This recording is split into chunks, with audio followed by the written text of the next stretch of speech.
और अमेरिका में खेती बाड़ी में सुअरों का बहुत बड़ा हाथ रहा है। उनकी तेजी से बढ़ने की क्षमता और कई तरह के खाने के अवशेष खाने की आदत ने उन्हें पशुपालन के लिए एक किफायती विकल्प बना दिया। जैसे जैसे ये समाज विकसित हुए, वैसे वैसे सुअर के उत्पादों पर उनकी निर्भरता भी बढ़ती गई। लार्ड यानी पिघला हुआ पिग फैट खाना बनाने और बेकिंग में एक आम चीज बन गया। यह आसानी से मिलने वाला और सस्ता फैट का स्रोत था। हालांकि पिग फैट पर इस निर्भरता के अनपेक्षित परिणाम सामने आए, क्योंकि समय के साथ स्वास्थ्य और पोषण के बारे में हमारी समझ बढ़ी।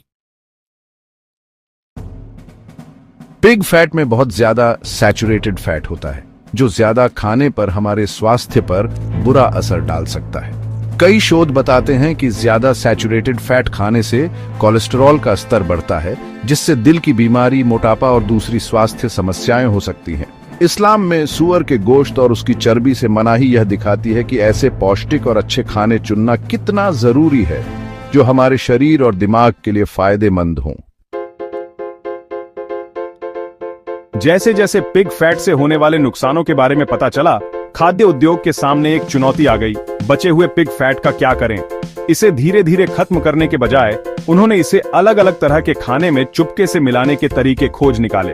इस आर्थिक रणनीति का मकसद आसानी से उपलब्ध और सस्ते पिग फैट का इस्तेमाल करके मुनाफा बढ़ाना था, जबकि ग्राहकों की सुविधाजनक खाने की बढ़ती पसंद को भी पूरा करना था। भाग 5, ई कोड का धोखा, पिग फैट को छुपाना। खाने की चीजों में पिग फैट की मौजूदगी को छिपाने के लिए निर्माताओं ने ई कोड्स का सहारा लिया। यह कोड की एक ऐसी प्रणाली है जो अलग अलग फूड एडिटिव्स को दर्शाती है। ई कोड्स का उपयोग खाद्य उद्योग में व्यापक रूप से किया जाता है, और यह उपभोक्ताओं के लिए यह समझना मुश्किल बना देता है कि उनके भोजन में वास्तव में क्या है। ई कोड्स देखने में भले ही हानिरहित लगें, लेकिन अक्सर असली चीजों की असलियत छुपाते हैं।